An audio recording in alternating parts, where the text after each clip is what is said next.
You're listening to Kate of Gaia on Critical Mass Radio. The game is up. Now, it's our turn. Good evening, welcome to Outside the Box. Yours truly, Kate of Gaia, broadcasting from an undisclosed location somewhere in this universe. That's the way I like it. Okay, lots to talk about, I guess. Or maybe not lots to talk about. I don't know. We'll see where this goes anyway. Had a bit of fun today. Well, I had a few things to do, but the time I spent looking and connecting and seeing what's going on in the now, because there is only now. Because I look at everything from the single perspective that all things are now, and everything is truth. It just depends on how you interpret it, right? If you're polarized, you'll only see one or the other. Me, I just look for the truth of what's going on, and I keep reinforcing that. And you'd be amazed at how quickly things get accomplished when you, in a world scope, when you start doing this. But I really wanted to touch on. I was absolutely fascinated. I had actually, I should double check my email as well in case Dee got back to me. Dee really liked the Narmer palette as well, or Narmer. So I went on a little trail today. Thanks, Live. That was a fun trail, and I'm going to be focusing on that tonight because you see, that's the thing. When a certain seed gets planted, what happens with me anyway is I don't sit and think about it. I just kind of go, that's interesting, and then I just let nature take its course, and lo and behold, all sorts of fun stuff starts downloading. But I got to tell you, the one thing that kept coming back to me over and over was the fact that every cop, the first thing they do is they open up a Narmer palette, right? And these dots connected so well. Again, there are no coincidences. All things are a coincidence. And by the way, the word coin means high priest. So you'll understand why you're carrying coins in your pockets. It's the high priest of the dead crone, right? But now that you know that, you've just nullified it. And that's all you have to do in this game is realize something. There's no paper required. This is the joke, right? No paper required. You just have to realize it. And your universe and reality shifts instantly in that instant of realization. In that aha, you've just added on some more of your DNA. And that's the climb back through Jacob's ladder. Anyway, getting back to the Narmer, I was having a giggle at... I didn't get through the whole thing. I just glanced over it, and I was quite interested in a lot of it. But it's just amazing how the academics, the psycho fans, just keep regurgitating the same shit over and over, and they're like, they look at things like a glazed donut. And it's the same regurgitation of the same regurgitation of the same regurgitation, and it's like a bunch of talking heads that, well, we figured this out, and we'll just leave it there. And it becomes very, very linear very quickly. And I do think the word linear time comes up in this article. Anyway, it's on Wikipedia. Just Google Narmer palette, Narmer. And as fate would have it, Fa-T, the heart note of the law of truth and consciousness, of course it's going to have it. Adam Antium had posted a link, or the thought of he's going to have a look at X-Men, because he'd mentioned that the Narmer palette is actually in the movie, and it is. It's towards the very end. And so I went through. I'd seen this movie before, but had completely glazed over on the whole Akhenaten. Again, I was focused on other things. That's why I stay in the now, and when new things come to light, I start connecting even more dots within more dots. And lo and behold, there, right at the end of the movie, is you might as well have taken it right out of, Egypt. Adrian, the smartest guy in the world, apparently, had this place set up that resembled, well, it might as well have been a modern version of Egypt. But lo and behold, in the background behind him up these stairs was Akhenaten. And starting to connect all these dots, he had also mentioned about in a meeting he had with a bunch of corporate wankers. He had talked about Alexander the Great, Alexander of Macedonia. And started connecting all these things together, and lo and behold, well, here, let's go through this article, and you can see for yourself. Anyway, the Narmer palette, also known as the Great Hierocompylus, I love that, Po lies, spirit seed lies, palette, or the palette of Narmer, is a significant Egyptian archaeological find dating from about the 31 always resonates with me, by the way, 31st century BC, birth certificate, containing some of the earliest hieroglyphic inscriptions ever found. So these are some of the earliest hieroglyphic inscriptions ever found. Now, I've got to go back through some Mike Tessarian stuff, because going through 6 hours of that just kind of melted my brain. But there was a lot of key things and key elements I pulled out, but I want to go back and just connect some more dots. So you start seeing more of this joke as it's laying out in front of us. It's funny as hell. I'm going to give an anagogic breakdown of what the Narmer palette is from my perspective. I'll give you the literal academic whatever synopsis is basically what I'm reading here, and then the pictures aren't great, but there's enough in them that I can have a good idea of what these are saying anagogically from a spiritual versus physical, and why something, how did Live put it? I wrote it down. Because these are not sentences I carry around with me. Sentences like this. Mission to cause harm and ill will to all living things. The Narmer palette, right? So, and actually, Live, if you get an opportunity, if you could toss me a link through Skype. I went looking for you. I don't think you're in my Skype, but anyway, if you are, just if you could, just if you have a reference for that particular quote, I'd love to have it. Because I fact check, and it's not that I doubt it. It's just I like to have things because there's usually a lot more there that I can dig into, in my way, and just kind of have some fun with it. But anyway, getting back to this. So from about the 31st century BC, containing some of the earliest hieroglyphic inscriptions ever found. Key phrase. It is thought by some to depict the unification of Upper and Lower Egypt under the king Narmer. On one side, the king is depicted with the bulbed white crown of Upper, Southern Egypt, Southern being divine feminine, negative pole on the magnet. The S, it's always representative of the divine feminine. And on the other side depicts the king wearing the level red crown of Lower or Northern Egypt. Of course, red being the emotions. I talked about the white rose and the red rose yesterday. Funny how this turns up again and again and again. Now, along with the scorpion mace head and the Narmer mace heads, also found together in the main deposit at Nechen, or Niken. Yeah, well, that's the knowledge of Christ, Ning too, phonics for me. The Narmer palette provides one of the earliest known depictions of an Egyptian king.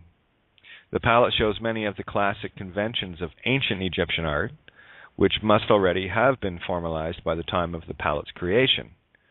The Egyptologist Bob Breyer has referred to the Narmer palette as, this is a key word or phrase here, the first historical document in the world. Now, going back to Robert Morningsky, he talks of a certain culture in the galactic sense called the Dux, or the Ducks. Now, Dux, D-U-X, is also Duce, which is also hand, by the way. I covered this probably a couple of years ago as far as Dux and Duce, but it was interesting to connect these same concepts, and it runs through the same way with Robert Morningsky. So that'll give you an even better idea as to when you send in your ducks or your docs, what you're doing, right? Docks where you dock ships. And the docks, or ducks, as Robert Moynihan put it, were essentially the werewolves. So on one side we got the werewolves, and on the other we've got the reptilian vampires. So those are the energies vying for your soul. Excuse me, hell of a game. Okay, so the first historical document in the world. First historical document. Well, historical, hysterical. My approach to this is that's the thing. I remember writing something, but typically I've posted it somewhere. I didn't write it in my notebook. I actually picked up a little notebook at the dollar store today, hardback, so I don't have to flip through sheets all the time. Anyway, it's the first His Story I Cull document in the world. And it makes sense to capture spirits this way. And of course, it was buried, and it had the two mace heads. One was a scorpion, the other one is the Narmer. Okay, now every cop carries a representation of this Narmer palette. When they flip their little book out, it's a little mini book of the dead. And my intuitive is telling me that it's connected directly to this. And contained, and I've only looked at it briefly, but looking at this, it is the as above, so below layout of the spiritual versus physical man. Now, interesting, the palette, which has survived 5 millennia in almost perfect condition, imagine that, was discovered by a British archaeologist. Check out these names. James E. Quibble and Frederick W. Green. So there you have peace of, the green, the heart note color, and you have quibble. Well, what's quibble? Quibble and quarrel. So just a coincidence, right? One is basically war, one is basically peace. James E. Quibble. Better yet, the initials J.E. is French je, meaning I quibble. And Frederick W., I'd have to see what this guy's middle name is, but I guarantee it'll play out the same way. F.W. Green, and what they called the main deposit in the Temple of Horus at Nikon during the dig season of 1897-1898. Now, also found at this dig were the Narmer mace head and scorpion mace head, so I guess they got all three pieces. The exact place and circumstances of these finds were not recorded very clearly by Quibble and Green. In fact, Green's report placed the palette in a different layer, 1 or 2 yards away from the deposit, which is considered to be more accurate on the basis of the original excavation notes. It has been suggested that these objects were royal donations made to the temple. Yeah, I'm sure they were. Made to the temple. Nikon, or Hierakonpolis, was the ancient capital of Upper Egypt during the pre-dynastic Naqada III phase of Egyptian history. Key phrases here being Upper Egypt, right? Remember, up is down, down is up in this crazy place. So, where did I want to go here? There is so much that just jumps out. Royal donations. Now, for me, I'm kind of looking for the unseen, something that maybe hasn't been looked at before from a certain perspective. It's very easy to walk around and go, well, that's that, because there it is. But all things for a reason. There's a reason for everything. And there's a reason that this is coming into our now, because all things do. And I go back to Friday night, and that's why I connected these things, because that's the instant it was mentioned on the show. That was the first visual that came to mind, the flipping open of the Narmer palette, right, which every cop does. And guys, you know this, and if you don't know this, you better know this. These guys have nothing without a name. They are absolutely powerless. They are sitting around a card table with, I think, amongst all of them, the highest hand they have is a pair of twos and a mixed mess. And we're all sitting around this table with 10 to ace of spades high on a royal flush. And we fold. That's called bluff. Major bluff. And that's probably their commanding officer. Anyway, pallets were typically used for grinding cosmetics. I want to give a bit of history, then I'll get in of this in the literal.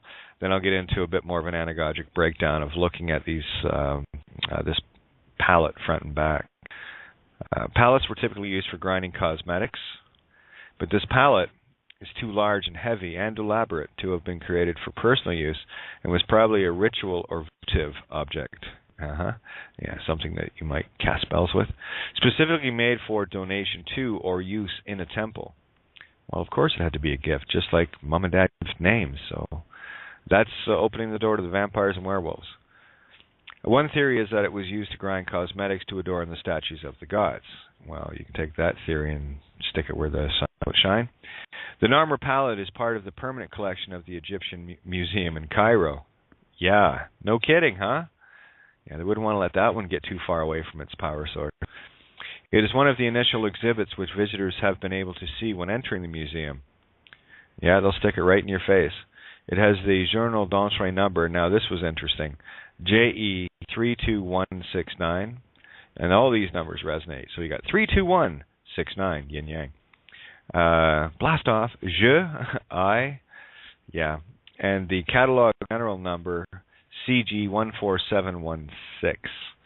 Didn't get into that one. I knew if it's 12, 13, 19, so that's 10. Yeah, that's 1.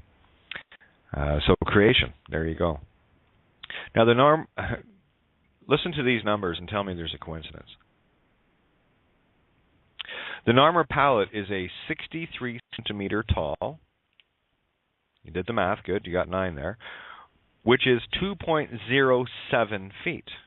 Coincidentally, 9 again.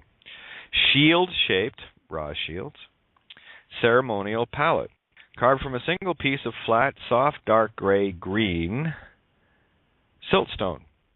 The stone has often been wrongly identified in the past as being slate or schist. Slate is layered and prone to flaking, and schist is a metamorphic rock containing large, randomly distributed mineral grains. Both are unlike the finely grained, hard, flake-resistant siltstone, whose source is from a well-attested quarry that has been used since pre-dynastic times at Wadi Hammamat. This material was used extensively during the pre-dynastic period for creating such palettes, and also was used as a source for Old Kingdom statuary. There's your statutory. A statue of the Second Dynasty pharaoh Khasa Khemui, found in the same complex as an armor palette at Hirconpolis, was also made of this material. Just want to get down here. That's boring. There's a smiting side, and there's a serpopard side. So this is the front and back of this coin, this high priest. Okay. On the smiting side, as on the other side, 2 human-faced bovine heads, thought to represent the patron cow goddess Bat, flanked the Syrinx. The goddess Bat is, as she often was, shown in portrait rather than in profile, as is traditional in Egyptian relief carving. Hathor, who shared many of Bat's characteristics, is often depicted in a similar manner. Some authors suggest that the images represent the vigor of the king as a pair of bulls. Well, I've got a different interpretation. I see 2 separate toroidal fields going on there. They both have faces, smiley faces even. A large picture in the center of the palette depicts Narmer wielding a mace, wearing the white crown of Upper Egypt, whose symbol was the flowering lotus. To his left is a man bearing the king's sandals, once again flanked by a rosette symbol. There's that rose again, right? To the right of the king is a kneeling prisoner, who is about to be struck by the king. That's what you get for having ID. A pair of symbols appear next to his head, perhaps indicating his name, or indicating the region where he was from. Yeah, I need your name and address. Told you can't make this shit up. This is the Narmer stone. the not applicable spirit breath of the magnetic electric into consciousness spirit breath, the nullifier of your spiritual power. So I'm going to say that again. To the right of the king is a kneeling prisoner who is about to be struck by the king.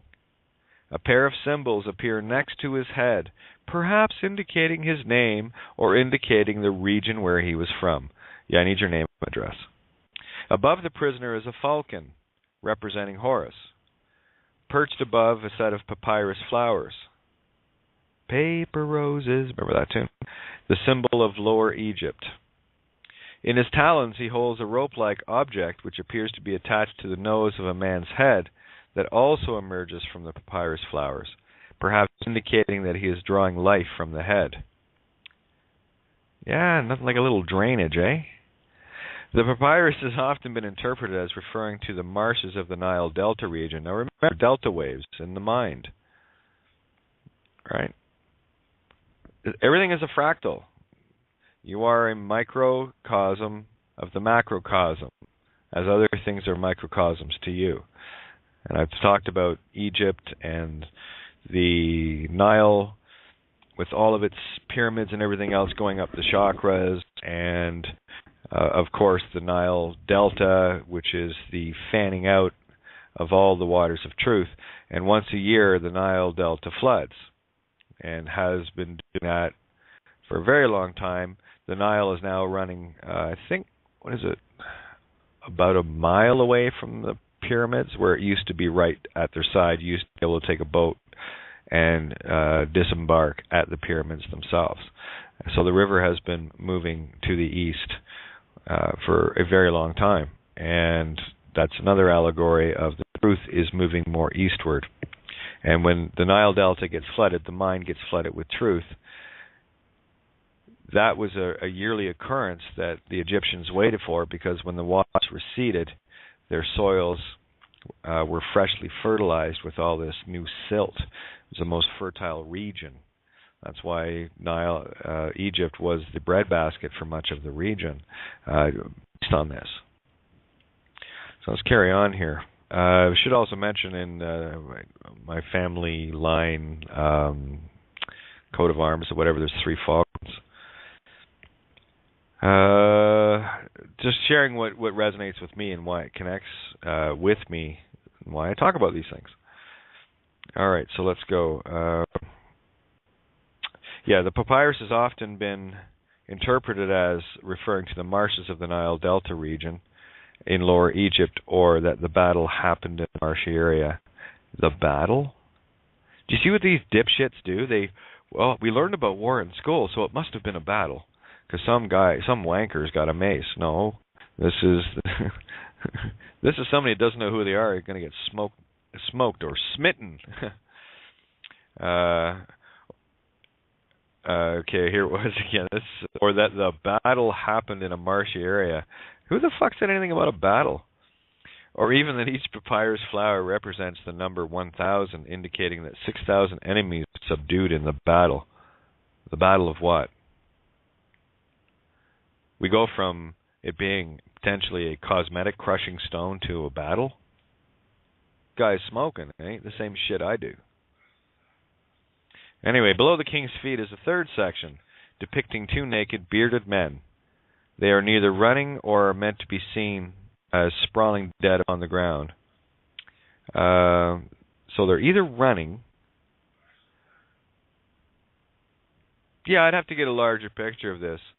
It's kind of hard to say, but they're definitely looking backwards. So my feeling is that they are running from something, running from their own shadow, or are meant to be seen as sprawling dead upon the ground. Listen, these guys, even in their raised reliefs, you can still get the concept if somebody's lying down or not. So let's not even go there. To the left of the head of each man is a hieroglyphic sign. The first, a walled town. The second, a type of knot, probably indicating the name of a defeated town. Or maybe not.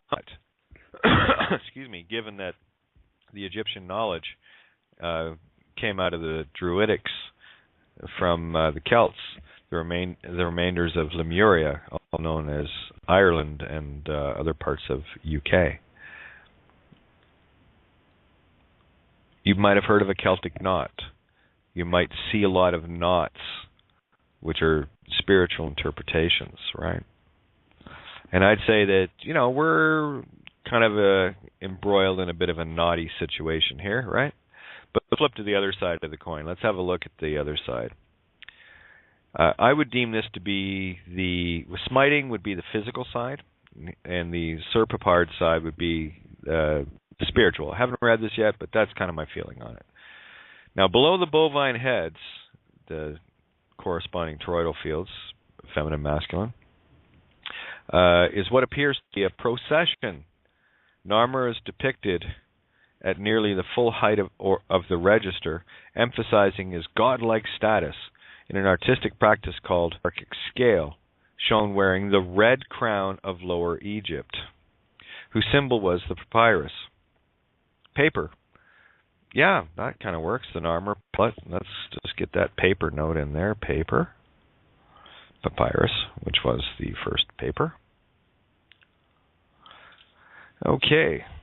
He holds a mace and a flail, two traditional symbols of kingship. Yeah, there's a benevolent king for you. To his right are the hieroglyphic symbols for his name, though not contained within a serach. Behind him is his sandal bearer, whose name may be represented by the rosette appearing adjacent to his head, and a second rectangular symbol that has no clear interpretation, but which has been suggested may represent a town or citadel. Suggested, Yeah, suggested. Well, maybe it's a town or a citadel. Well, maybe he lives over there. Yeah, you get that a lot, don't you? Anyway, immediately in front of the pharaoh is a long-haired man, accompanied by a pair of hieroglyphs that have been interpreted as his name, Tshet. This assumes that these symbols had the same phonetic value used in later hieroglyphic writing. Before this man are four standard bearers, holding, there's your four natures of man, holding aloft an animal skin, a dog, and two falcons. At the far right of this scene are 10 decapitated corpses. That sounds about right. With heads at their feet, possibly symbolizing the victims of Narmer's conquest. And there's that battle thing again. Boy, they love their fights, right? Above them are the symbols for a ship, mind, a falcon, bird brain, and a harpoon. Oh, Poseidon, which has been interpreted as representing the names of the towns that were conquered.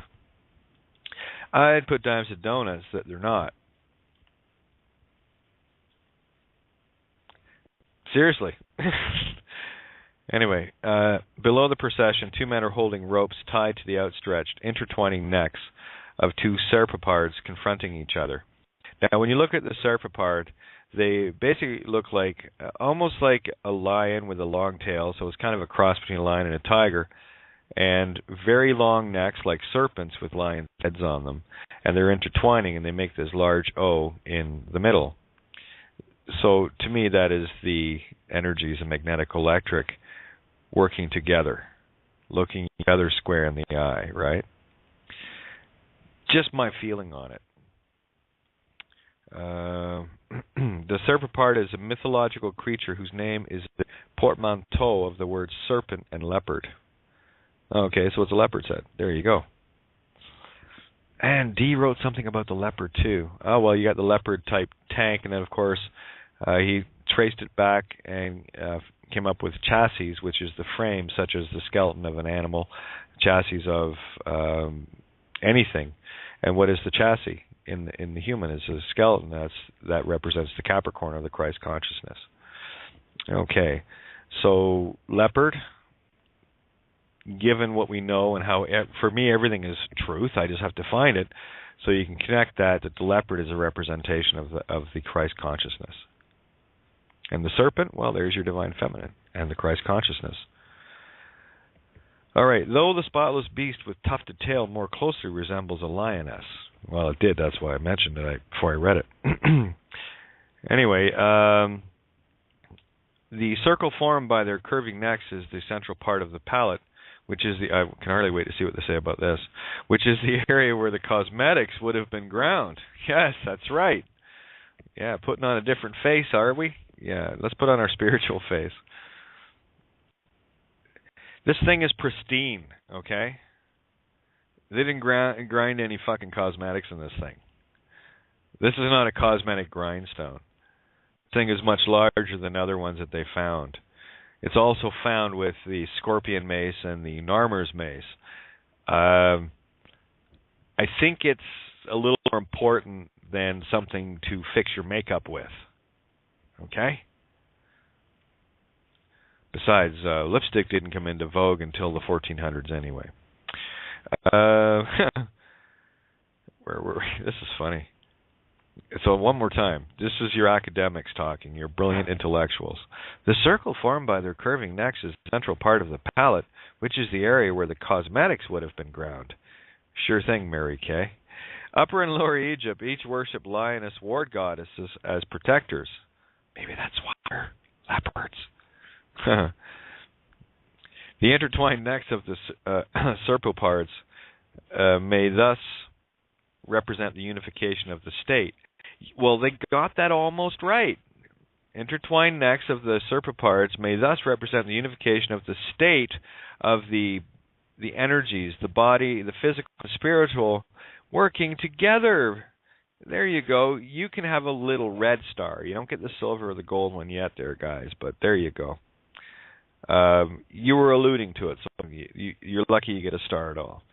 Similar images of such mythical animals are known from other contemporaneous cultures, and there are, why do they just say other similar cultures? Anyway, and there are other examples of late pre-dynastic objects, including other palettes and knife handles, which borrow similar elements from Mesopotamian iconography.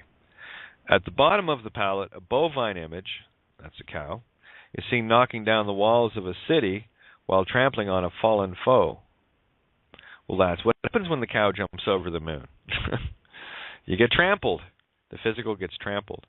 Because of the lowered head in the image, this is interpreted as a presentation of the king vanquishing his foes. Yes, indeed, and it's not the king, okay? Bull of his mother being a common epithet given to Egyptian kings as a son of the patriarchal goddess. This posture of a bovine has the meaning of force in later hieroglyphics. You see, they got that wrong too. The bovine, the divine feminine, is not a measure of force.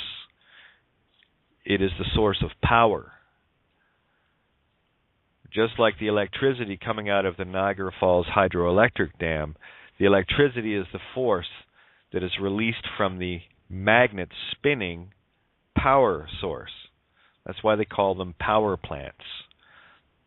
Call them, well, you'll hear them called hydroelectric, but the common terminology for any of these, like nuclear or whatever, they're all power stations, power plants.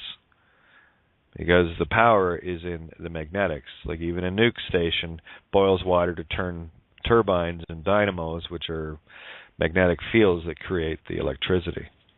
Right? It's interesting too. I've seen Dr. Keith Strong's video today. He does a 2-3 minute thing where apparently the whole Big Bang theory. They found a couple. I probably should have taken a few notes on it, but bottom line is this: effectively, what they found completely destroys any theories regarding the electric universe. Good, because it's a magnetic universe. Electricity is the effect. The magnetic is the infinite flat line in all directions, the creation field, and all of the pretty lights and stars and everything else. Those are all the effects. Remember, magnetic is the power, electricity is the effect or the force of that power being released. All right, the Big Bang must have been one hell of a spin out for us, eh? All right, so let me just carry on here. Scholarly debate. Oh, I got to read this. This has got to be funny. Yeah, because there's not much more here. Anyway, scholarly debate. Let's hear what these guys have to debate on, because egos love to debate their own hooks. The palette has raised considerable scholarly debate over the years. I'm sure it has. In general, the arguments fall into one of two camps. Polarized scholars who believe that the palette is a record of actual events, and other academics who argue that it is an object designed to establish the mythology of united rule over Upper and Lower Egypt by the king. Well, there we go. Problem is, they're still talking literal. In a literal king, they're not talking about the upper and lower, the as above, so below nature of the spirit and the physical. But let's just take it to that level for them. And it's the kink, not the king. We'll take that hex out of there. So you have the kin, or the knowing of spirit, kin ka. It had been thought that the palette either depicted the unification of Lower Egypt by the king of Upper Egypt, which actually, in the spiritual sense, yes, this is about bringing the lower self into union with the higher self, where you're not at effect to things and you're in a state of cause again. Or, here's the fist fighters, recorded a recent military success over the Libyans, because you know how nasty the Libyans were 12,000 years ago, right? Yeah. Or better yet, or the last stronghold of Lower Egyptian dynasty based in To. Well, you can call it whatever you want. More recently, scholars such as Nicholas Millet, I guess I got to mill that one around, have argued that the palette does not represent a historical event such as the unification of Egypt, but instead represents the events of the year in which the object was dedicated to the temple. Whitney Davis has suggested that the iconography on this and other pre-dynastic palettes has more to do with establishing the king as a visual metaphor. Now we're getting somewhere. And isn't it funny, the Whitney Davis name, you can't click on, it's red. Everyone else's you can. So Whitney must have had something right. As well as king as a visual metaphor of the conquering hunter caught in the moment of delivering a mortal blow to his enemies, which is the lower self. The higher self destroying the lower self. Or allegorically, in a metaphor with me, that would be my spiritual nature kicking the living shit out of Fluffy if she ever steps out of line. And that's why she's a good dog, because I have no problems doing that. All right. John Baines has suggested that the events portrayed are tokens of royal achievement from the past, and that the chief purpose of the piece is not to record an event, but to assert that the king dominates the ordered world in the name of the gods and has defeated internal and especially external forces of disorder, or has simply taken this truth and used it as a spellbinding force, and somebody caught on to it, like, Akhenaten. Interesting. And here's, isn't it funny, the Narmer palette is featured in the 2009 film Watchmen. Yeah. And it's there. It's right at the very end. Here we go. Let's play our fanatics here. Listen to the names and you'll hear it. The Australian author, Oz. Oz comes up in The Watchmen as well. Osmandios. Yes. Yeah. Osmandios. The Australian author Jackie French used the palette and recent research into Sumerian trade routes to create her historical novel, Pharaoh, 2007. The palette is featured in manga artist Yukinobu Hoshino's short story, The Temple of El Alamein. And the palette is also featured in the Kane Chronicles. Yes, they are, by Rick Riordan. Anyway, there's a lot of stuff here. I didn't get a whole lot of time to go through it, but I'm just going to click on a couple of these photographs to have a bit of a closer look, see if they'll come up.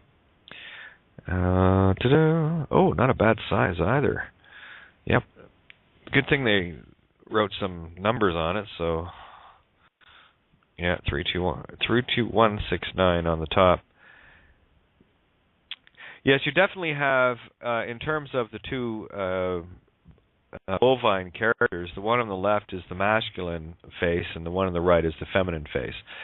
So right in line with the left brain masculine, Cain, the right brain feminine, Abel, and it's illustrated in this. Now there's also part of the relief, can't make it out too well, but it looks like it's almost like a cup. There's two chairs facing each other with a cup in the middle, like on the ground. Well, they've got a line there, so it looks like it would be sitting on the ground. There seems to be something going between the two, on top, like hovering over the chairs. So if I can get a better look at this in a larger picture, I automatically went to Castor and Pollux, and in Gemini, the three, you've got Canis Major, Canis Minor, so there's the dog major, dog minor, and the hare. Bill Donahue does a beautiful video on this. I will highly recommend, as I always have, if you have been following Santo Bonacci's work on astrotheology, his brilliant work, Bill Donahue comes at it as well theologically, as you're all aware, and he did a series on each zodiac sign, and I urge you to watch all 12 of your signs. One that you came in with, your gaze, in my case it's Gemini, but watch as well, because, well, if you don't understand Pisces, you don't know what you're going to be doing, right? Because we are all 12. And we have to put all of these pieces together in order to become the Ophiuchus 13th warrior. But anyway, watch the Gemini one, and Bill does a great job talking about Canis Major, Canis Minor, and the hare that's jumping back and forth between them in a mercurial fashion. So that's what came to mind when I looked at that. And again, I only trust my intuitive and resonance, right? Yeah, and the two serpopards, you have a man on each side with, like it said, with the ropes.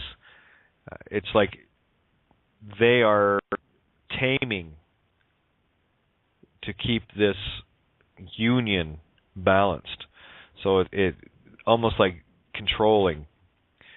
That would be what we need to do, as far as I'm concerned, is getting the emotions in check, neutralizing all of those so that you can get deep, get dark, get quiet, and center yourself with no thought. Allow some magical stuff to come in. Now, right at the very bottom of the side of this, yes, there is the bull, and in this case,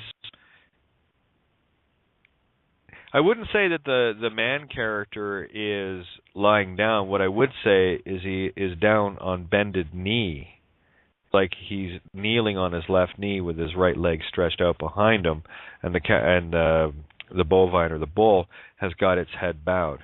And again, anytime you think of the bull, that's a Taurus field, a creation field. So at the very top, you have the two intertwining Anus, the hearts. You've got the masculine rotating counterclockwise and the feminine rotating clockwise, both at the same time. A lot of times, I've touched on this before, the Earth turns in two directions at the same time. If you want to make some money in a bar, just say that to somebody, especially if they had a couple, and they'll argue with you. And it's really easy to do. All you have to do is pick up something round, or you can rotate your finger. Because anytime you're like watching the news, whatever, and you'll see a picture of the Earth come up, and it's always rotating towards you. So it's rotating counterclockwise from North America being at the top, South America being at the bottom. Not exactly sure how they got that, because I don't know, but if you're in space, what's up and what's down. But anyway, that's kind of a fixed thing there. But if you take your hand and just do in front of you, just do a circle counterclockwise, you're looking down on it from the North Pole, so there you go. And at the equator, it's turning counterclockwise. But as you bring your hand up and look from underneath, you'll notice, oh, wow, it's turning clockwise. So that's a quick way to win some bets at a pub or a bar. Because no one ever believes that, right? Where are we here? Where else? So I'm just going over to check the board here. We got Colleen. So I'm going to get Colleen in here because I want to get this opened up here. But I'm going to have a look at these pictures in greater detail. But really, they're just laying themselves out perfectly as I can see it. Colleen, how are you doing? Hello? Is it Colleen, 805? Well, I've got live here. You guys hearing me okay? Hey, there you are. You were asking where that quote came from about him harm Millwall and thingy to all people. There's a fella called Ceylon, from Get Out of Debt Free. He's been on like some of the CMR shows. Okay. And there's a fella that does the videos with him. I don't know his name. He's a bald dude, and he's the one that mentions it in the video. I've just sent you it there on Skype. Oh, okay. 3 minutes, 20 seconds. All right. That was what first turned me on to looking at this Narmer thing. Okay, and Ron sent me copies of the palette enlarged. Thank you, Ron. I'll get those opened up. And let me see. All right. Where are we here? Just looking for it. Got it. Okay. Yes, you knew I could do something with Narmer, didn't you? I did, definitely, yeah. It just... Thank you. What can you say? Oh, well, no, it's good. Good. It's awesome. All right. Yeah, I'll have to take a quick look at that. At 3 minutes, 20 seconds, he starts talking about Narmer. Okay, so I'll have a look at that. But isn't it interesting how it all connects, though, right? I got to tell you, as soon as you said that last night, the visual can was Chicky flipping her book open. There's the Narmer palette. And how true is that? I mean, and how coincidental is it that you have this guy going to get smitten by the king with a big scorpion mace, right? Oh, yeah. And I'll give the academics credit for at least suggesting that it might be his name and address. So if you've got a name and address, the king's going to smite you. Are you starting to see the cosmic joke here yet? Oh, yeah. I mean, it doesn't get any funnier. It really doesn't. Now, I've got 805 open. I'm pretty sure that's Colleen. Are you there, Colleen? Hello? 805, California. No. Okay, well, I'll leave the mic open anyway. Unless Colleen had to pop away for a sec.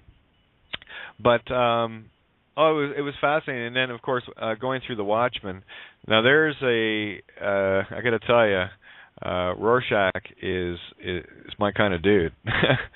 This guy, at the end, would not compromise with sellouts.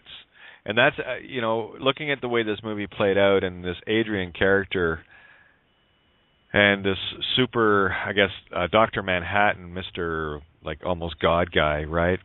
Decide that it's okay to, in order to keep the peace, just to wipe out a few million people, right? That for me is exactly the kind of psychosis that Akhenaten would have. Especially given, I got to tell you, Mike Tessarian does a fabulous breakdown and a historical rundown with countless authors that exposed the completely contrary to mainstream academia with regards to Egypt. Oh. Is that 805? Yeah, is that Colleen? Hey, Kate. Yeah, I thought I heard something on mute. Yeah, there you are. Yes, I'm listening. Hello? Oh, okay. Yeah, hi. You had your hand up, so I was going to bring you in. Okay. Was somebody talking? Yeah, you. Now? Okay, now the Narmer palette. It's like, sometimes certain things, like for us personally, it's like a treasure hunt. There's something like, ooh, for each of us, it may look different. But so I was gone down the rabbit hole today of the Narmer palette. So I did have to go away. So I don't know if you said this part, Kate. I'm just going to read a short little thing.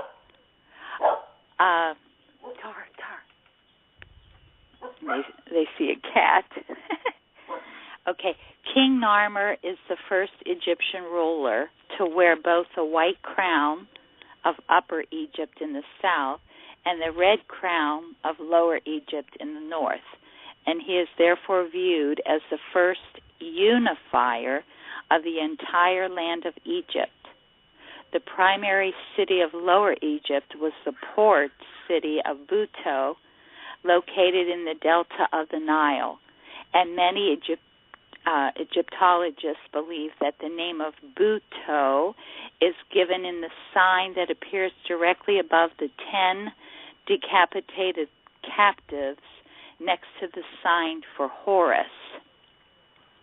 Nicholas Grimmel reads the entire textual message as, quote-unquote, a triumph Horus making a pilgrimage to the sacred city of Buto. And then King Narmer thus became the first king of all Egypt. His conquests were swift and decisive, and after taking control of Egypt, he turned his eyes to the rest of the world.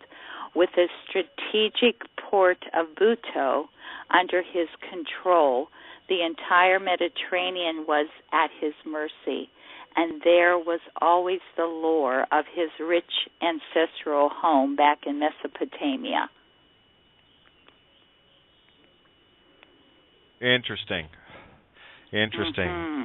So, I mean, you could read into that a little bit as far as someone that finally achieved the balance of uniting the hemispheres, of becoming, well, you said he wanted to take over the rest of the world, right? WHIRLED. So that to me is someone, it's kind of hard to say based on what I know of it so far. I'm just like getting into the surface of this. But someone that gets that kind of power, was he ready for it or wasn't he, you know? Because one of the things that struck me with Mike Tessarian, a lot of things did, but with regards to the island of the Pharaohs, Ireland, and coming down into Egypt, where was I going here? Sorry, it just went fractal on me again. Happens all the time. You'll get over it. Anyway, so coming down from Ireland, there was no slavery in the Druidic culture, none at all. Where the lowest was treated the same as the highest. There was no separation. You'd really have, like Mike does such a great job of laying it out, but the overall context was slavery was unheard of. It was like not even in the mindset. And when we get down to the time frames of Akhenaten, I mean the pharaohs, they were slave drivers from that point forward. And this Akhenaten guy, in terms of Egyptian history, has been made out to look like the hero, you know, the King Tutankhamun. You know, look at all the hype and the promo that went around these guys, right? And Akhenaten was the guy that was going around, you know, the original graffiti artist, changing all of the hieroglyphs to make him out to be the one and only sun god, right? And the Irish name for the sun god was Lu, L-L-I-E-U, right? And known also, lots of other names, but it actually is a derivative of Logos, or Lugos, or Lewis. And it's funny that my cousin, when I went to visit him and his girlfriend, this was back in the 80s, in England, he lived in the town of Lewis. So this really connected a lot of stuff resonating. So and of course, just outside of Lewis is a tall man of Wilmington, and I haven't even followed that trail yet. But anyway, like I said, everything is just exploding fractally here. Yes. But it makes sense to me that if this palette, this Narmer palette, is the information I have a funny feeling it is, that would be a very powerful, what's the word for a stone that would be would have a spell held in it. Not like an omen. What do they call it? Token, omen, like a medallion. What? Like you'd wear a good luck charm. What do you call those? Right. Talisman. No. Talisman. Talisman. Okay. Yeah. Okay. And and talisman, of course, Taliesin, which is one of the cards I drew today. Taliesin is the Hierophant. And we talked about the Elephantine region, which I believe is in southern Egypt. There's that. It all ties together again. Okay, I wish you guys could see inside my head. I really do. Just all of these little threads connecting, right? Anyway, it is connecting, which is pretty cool. Now, if I could actually read these emails, he doesn't write literally, so it takes me a while to go through these things. He's got his own language going on. It's pretty fun. But he had mentioned Nome in Egypt here. I haven't even looked at it. Let me just... Did you kind of break palette, Kate? Well, that's take the P out and put the R in. You've got roulette or ralette. Roulette, rush in roulette to rule the divine feminine, right? Mm-hmm. I think I posted that on Facebook today. That's why I was looking for my notes. Okay. Yeah, Russian roulette. So the na ro mi E 9 consciousness ro, and it totally makes sense because when you start looking at this place in this unbelievable way, things start to make sense. It is so absolutely crazy, yet it is perfectly sensible in the way it connects. And you just sit there with your jaw dropped going, wait a minute. And then, every day I ask myself, am I crazy or what? It's all good. Well, like with this, the Narmer palette, different things I'm reading, it's like, it's live, it's kind of cool, and then other parts of it is like, oh my God, what brutality, what evil, right? Yep. And so who gave you this name? To look this up. Me. It's on. Mystified. Yeah, it's Steven. on the call now. What do you call him? Mystified. I just say or live. Steven, whatever. Or Steven, yeah. It just as it comes out. Didn't you call him live or something like that? Yeah, live. Yeah, that's a live. Skype panel. Well, Mystified Skype panel, but I just use what comes up. So this is what came from my little piece, Kate. So live mentioned last night. A Narmer palette, okay, live, and I just said parts of it feels like life or live, and other parts feel like evil, and that's live, Live or Evil.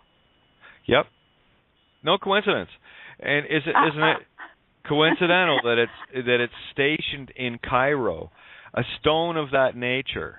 Okay, you know what the Brits and the French and the rest of these Portuguese and Spanish that went through Egypt and just pillaged all of these artifacts, North America. Mm-hmm. I mean, you look at the museums around the world of all the pieces that have been stripped and ripped out of Egypt. I mean, that was the whole premise behind the Iraq invasion. The first target was the Iraqi museum. They were going after information, right? Yep. These guys are cuneiform tablets and stuff. The museums and the universities they hit first.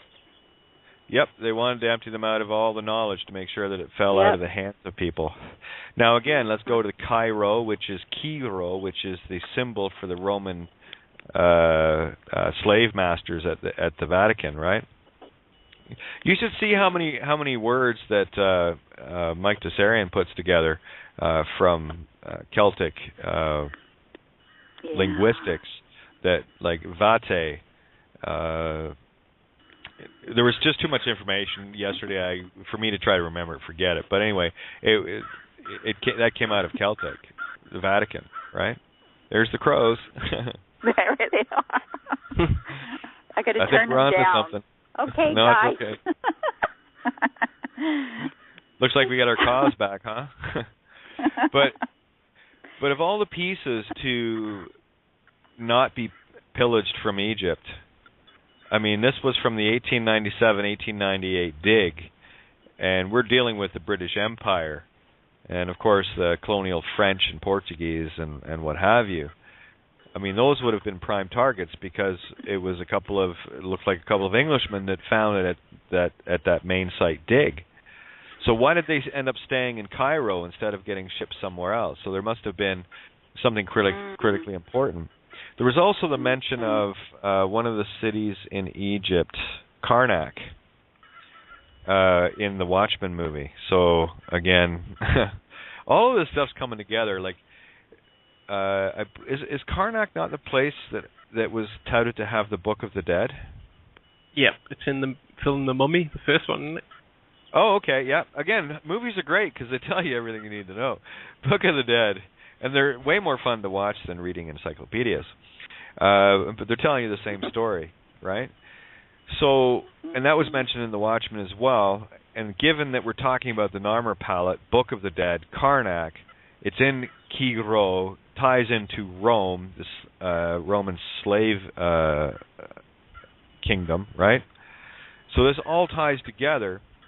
And like I said, I always go with my intuitive. What's the first picture that pops in my mind? And when you said it last night, all I saw was Chickie flipping her book open. And I'm thinking, that's an armor palette. And it is. It's a Book of the Dead. And until they get a name in their Book of the Dead, guess what happens? Yep. Nothing. You nailed it, Kate. You completely nailed it. I knew you would. Nothing. You know? Well, you already had a suspicion, is why you mentioned it. I got to know this. Yeah. So this is teamwork we're doing here. Okay. We nailed this.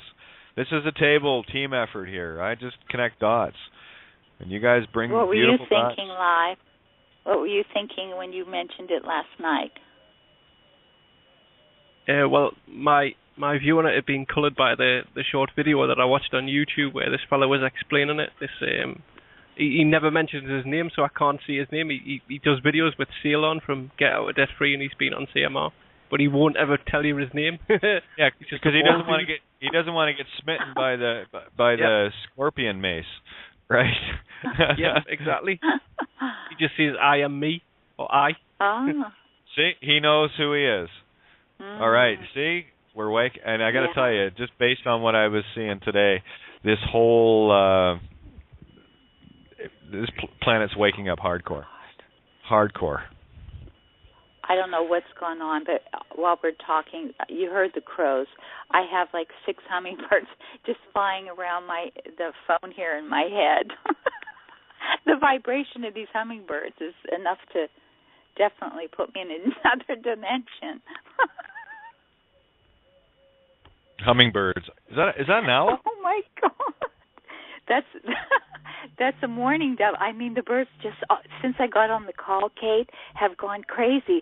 The hummingbirds are dive bombing through the yard and across the gazebo where I'm sitting, and you can hear them. I'm not making it up. No, I can hear them. I heard the crows, and I heard the mourning dove. Yeah, no, we make this up as we go, right? That's why I listen to nature. You know what, Kate? That's one of those things where, you can say to somebody, listen to the messages from the animals. And some people are like really interested in hearing, and some people will look at you like, you really are out there. But listen to where I am, and we can get messages from the animals. Yep, definitely. I had another point, but it went somewhere. But it's all good. It's all good. It's all good. Sorry, just scoping a couple of things here. A lot of information to take in. I opened up that other side of the palette, eh? Yeah. Yeah, it's got the same motifs on the top. All right. And yeah, more neutral on both sides, by the way. Let me see. Hey, live. Yep. you understood what I was saying about the live and evil, right? Yep. Well, love backwards is evil. Yeah. Okay. Yeah, I'm just having a close look at this. Interesting that how many was that? 1, 2, 3, 4, 5, 6, and it's almost like there's 6 lotus flowers coming out of the back of almost like an unfinished sphinx with a man's head and a beard, right? And the falcon, it's standing on the lotus, so that's a representation of Horus, right? So I would call that time, and it's got something in its well, they do claws like hands, but anyway, like this stick that's coming up under his nose. Now the nose is an interesting sense, right? Because you'll smell something and it'll take you to another place in time just with a smell, right? Things will take you instantly miles away. And I got thinking about just the sound, the nose. N-O-S-E, which is no creation, no say, or K-N-O-W, which is to know creation. Nostrils, Gnostics, nose, trills. What is a trill? It's just like the spirit breath. You have the vibrating ro, right? It's got that vibration to it. Your nose has light receptors in it. And I was talking the other night about reversing the meditative way of breathing. And it made more sense to me to breathe in through the mouth, from the torus field, which is recreate it in your mind, and then breathe it out through the nose because of the light receptors that are contained in there, right? So, yeah. That's also the rebirthing breath. Oh, is it? I did not know that. I know that now. So interesting. I also think Kate. Also with the nose, some people have said that in death, the last sense to go is hearing. But it's also believed that and from my experience working in hospice, and using aromatherapy with the dying, it's the sense of smell or the nose that's the last sense to go in death. Isn't that interesting? Mm-hmm. See, that's why you're here, Colleen, because you got some really unique perspective in your episodes of The Road. Well, I've lived a few years on those roads, but... month or two, right? Yeah. Another thing is the Nile lotus. I'm pretty sure that was a psychoactive plant that the Egyptians used to use. I believe you are correct.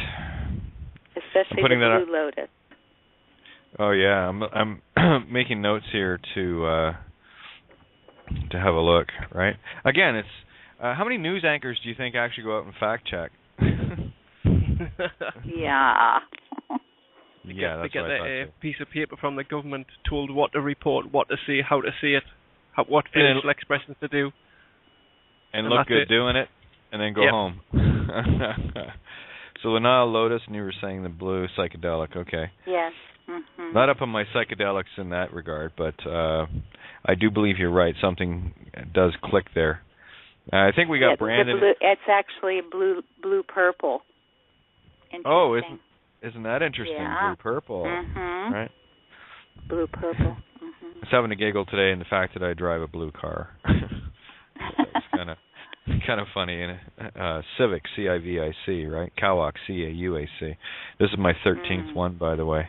Your 13th car? 13th Civic. Civic?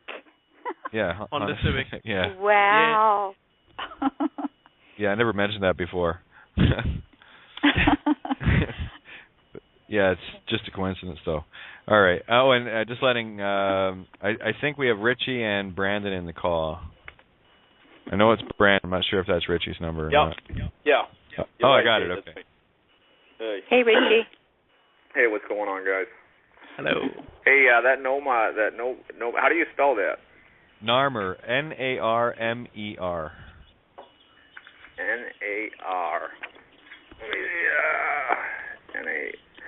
N-A-R? M-E-R. Narmer, okay. Just call up your Narmer, local Avon or Mary Kay dealer and ask them if they use the Narmer palette for crushing their cosmetics. What do you think I'm going to get? I think the answer probably be no, maybe. No, they'll just ask you, what's your skin tone? Oh, for real? So, hey, Kidding. Nomar, well, you know what's weird is I was thinking about, and for no particular reason, but Nomar Garcia Parra there, he's a baseball player. But anyways, Nomad. It kind of follows Nomad, Nomar. But a nomad, I just looked it up, is a member of a people who have no fixed residence but move from place to place. An individual who roams about, it says aimlessly, yeah. An individual roams about aimlessly. But I think a real Nomer, what is it? Yeah, doesn't. But that's pretty interesting. Well, I wouldn't call someone walking around in terms of a survival as being aimless. That's somebody's opinion. I know that's the whole purpose of being a nomad, is that you have a specific target of, well, we're going to go here now because this time of year this exists and we can do this, and then we'll go over here. So that's the nomadic lifestyle. Unless, of course, for the tens of thousands of years that the nomads in the deserts and what have you, they've been just walking in circles apparently. Yeah, I think you could flip it, put it in the mirror. There's some... how do you pronounce that again, just so I get it? Narmer. Narmer. All right, I liked how Live said it last night in that it was perfect, you see, because I heard Narmer palette. Yeah, Narmer. Right. Yeah. It's the way it's my pronunciation. It's like the Northeast England. So it's perfect. Right? Yeah. I got exactly the pronunciation I was supposed to hear, and that's why accents, alternating current of creation mind in the law of truth, accent, factors into all of this. It does. I got it. Well, the other thing, just Richie's before I forget, Boston accent. Richie, wait, hold on hello? just 1 second. Richie, hey, just hold on 1 second before because what you're saying, you're right, Keith. The accents, because my accent, I don't pronounce ours. Am I like That's when I exactly say what I was? Yes. Yeah, I want to hear you. cock. So Nama, I would say Nama. Nama, right? So I would. So that's beautiful, Kate. Yeah. So every accent factors in, So it's. Yeah. Yep. That's great. Yeah, that's absolutely beautiful. And it's also nice listening to Mike Tessarian because that's my native accent. So I hear it very pure. Yeah. Yeah. No. So. Yeah. Did you post the one that you're listening to, Kate? No, but I'm going to go back and dig it up. I actually grabbed it on YouTube. I got the downloader so that whether I have internet or not, I've got access to reference it. Mhm. Because maybe there's some people that never, listen to any of his, his incredible information. Oh yeah, and again, I think this stuff was just prior to 2012, and in terms of the linear timeline. So, and I have to keep reminding, well, not only myself, but I want to remind everyone. Be careful not to listen to things in the literals. Keep your phonics ears on for what is going on, because you'll start to connect so many things so quickly. That's what happened to me listening to him, because it was just, I hadn't listened to anything like that in quite a while. Now, Bill Donahue speaks in allegory anyway, so he's very easy just to glide with. Now, someone like Mike Tessarian is talking from a very literal perspective. And he does bring in a few coincidences, allegories on occasion, but it's mainly a very literal listening. So I really find myself over inundated with literal information that, one or two things hit me, and my brain goes fractal, and then he's on to the next sentence, and I'm going, wait a minute, I got to connect all this shit. You know? Yeah, but that happens to us sometimes, Kate, when you're breaking words down and like going from spirit breath to this and to that, and it's too fast sometimes. It's like, whoa. And I've corrected myself off air. I'm going, I got to slow this down because I'm doing it too quick for people. But here, do you want me to go? Let me go through Narmer very slowly for everyone, just to show you how I see and hear at the same time, okay? Spell the word out, Narmer. The first things I see, well, of course, me, so I'll bracket that and put a line through between the magnetic electric. So, and of course, anytime I see an R, I go immediately to Ro, which is spirit breath. Well, take it right out. That could help. Or you can silence it. Again, I want to see the entire breakdown of the word before I start busting it apart. Spirit breath. So I'll do a letter or concept by concept. Remember, I am shaping the sounds to suit my intent. Right. So that's, I redefine it to the positive intent that I intend, and then I lock it on that. So anytime I say Narmer, what I'm saying is this palette is telling you that it's the not applicable spirit breath of the magnetic electric into consciousness spirit breath, basically voiceless. Okay, so I'm going to slow this right down. So you got two spirit breaths in there. So I'll row your boat, indeed. And you have now on is another word for creator God. Okay, A-N. Just like the Anu, which is the creator God intent. That's the heart. Really? A-N. Yeah. Huh. Wow. Okay. Yeah, just like Ari. Ari is like a high priest or a high initiate of wisdom. So the Ari-on is a high initiate of wisdom of the Creator God. That's what an Aryan is, Ari-on. A-R-I-A-N, right? And again, an aria is music, right? Yeah. So an aria that is mine, that is your music. That's your muse, what you think. The 9 muses, muse means to think. And it has the magnetic there, mother with the intent, masculine. So you got the feminine, masculine of creation, say, muse, say, right? But let's get back to Narmer. So you have the NA. Well, in today's sounds, NA can mean not applicable. So I'm looking for the clues as to how the words are structured. There's a lot of other ways, but again, I am going to define it as per my reality. So what we have now is the NA is not applicable. The Rho is spirit breath, so your voice is not applicable. Going into creation of magnetic electric consciousness, and the spirit breath coming out is empty. Yeah. Okay? So that's what Narmer is to me. And it told me right away that, oh, look, you're effectively silenced, and the king is going to smite you with the scorpion mace. Now, I was going back to that, where was it? The Narmer palette. Yeah, isn't it interesting that the name and address, the name, I guess, looks like a club, and the address looks like a license plate. It's for real? I shit you not. Say, what the first thing look like? See, that's what I was telling you. Just go, have a look for yourself. Just go to, it's on... Wikipedia? Yeah, Wikipedia, Narmer palette. Just Google it and hit the Wikipedia, and then click on the pictures of the palette, and you'll see it. It's hilarious. Kate, yeah. Remember I was telling you about the French word, the maxim sayings when I got the epitaph. They were the tombstones of the commemorative writings of the dead person, and plaque too. They write them on plaques. And then the French word, plaque, diametric, the trick words in there, diametriculation, right, literally means license plate. Yeah.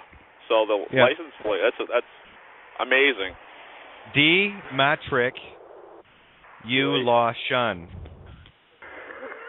So the D is the mirror, capital D is a mirror, right? That's only half the circle, and you're looking at the mirrored side of it. So D is the mirror. D, ma, or magnetic electric. D, ma, because the A can be the E, can be whatever, right? So it's the mirror of the magnetic electric trick of intent, law, shunned. Yeah. This is a cosmic joke here, okay?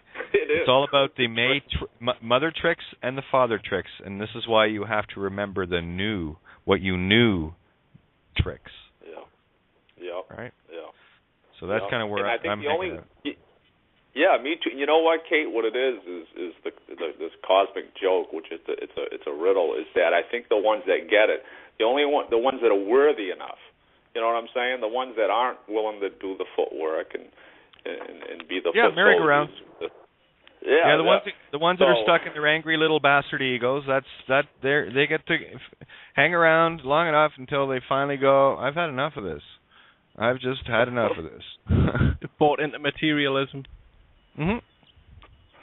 Yeah, they're too wrapped up in everybody else's problems. They're too wrapped up in communities. They're too wrapped up in getting involved in everything that they shouldn't outside of themselves, where they need to spend the time within themselves to figure their own little nightmare out, like we all had to. You know, there's nothing harder and nothing easier at the same time than spending time with yourself going, yeah, I've been a bit of a shithead. I'm not going to do that again. No, that was good. I like that. I'll do that again. And this is where you weigh your own heart. Yeah. It's on the Egyptian hieroglyphs, isn't it? The judgment hall, where your heart gets weighed against the feather. Yep. And that feather is a representation of the higher mind, the bird brain, the Ibaru. So that's what the Nibiru is. Once you have achieved the bird brain, that's when your Nibiru comes home. God. That's what you know what? Bird brain, Kate. So it's good to have a bird brain. I'm looking up at the sky, and I was just going to say, when he finished, I was just going to say, you were just talking about falcons. I have 2 falcons flanked by 2 crows on each side flying right above me. I don't know if you just heard their beautiful cry. Nope. And I was just going to say it, and you said bird. There you go. And that's what the weight of the heart, right, is the emotional weight. You must react like a feather, right? Yeah. Where you're not that would be, I guess, a state of Zen, right? Mm-hmm. Yeah. And of course, it's the calm joy. It's not like that crazy, chaotic, over the top happy. It's that calm, centered joy. You know what I do for the listeners, right? Is that if a person is to try to crush what I am, is they don't do a good enough job. Like when they say, "Oh yeah, he's not the sharpest tool in the shed," right? Just for instance, right? And I'm like, yeah, absolutely, I'm not the sharpest tool in the shed, and above and beyond that, I'm the only tool in the shed. Yeah. I'm not. I don't even go there. I'm the only tool in the shed. So they got to do a little better to really crush me and put me down. I don't even go there of who's thinking I'm the sharpest tool or not. It's a waste of your life essence. Well, what I'm getting at is that my emotions of what I am can't be hurt. You know what I'm saying? My energy is too it's too powerful to have somebody else's energy.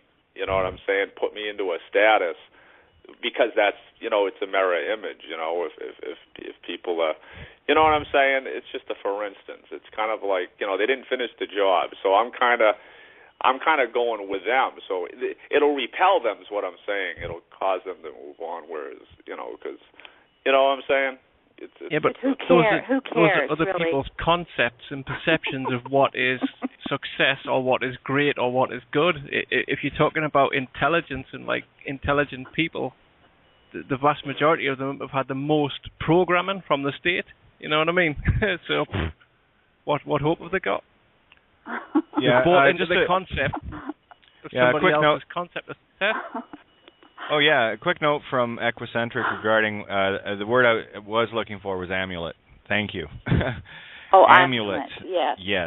That you wear around your neck and put a little, yeah. Mm-hmm. Okay, now an amulet, which is Latin amuletum, mule. Now, mule is can only be feminine, right? Mules are all female. That's so. I didn't know that. You cannot breed mules. The only way you can get a mule is to breed a horse and a donkey. Wow. And they're always female. They're always female. So a mule T, which is a divine feminine law of truth, right?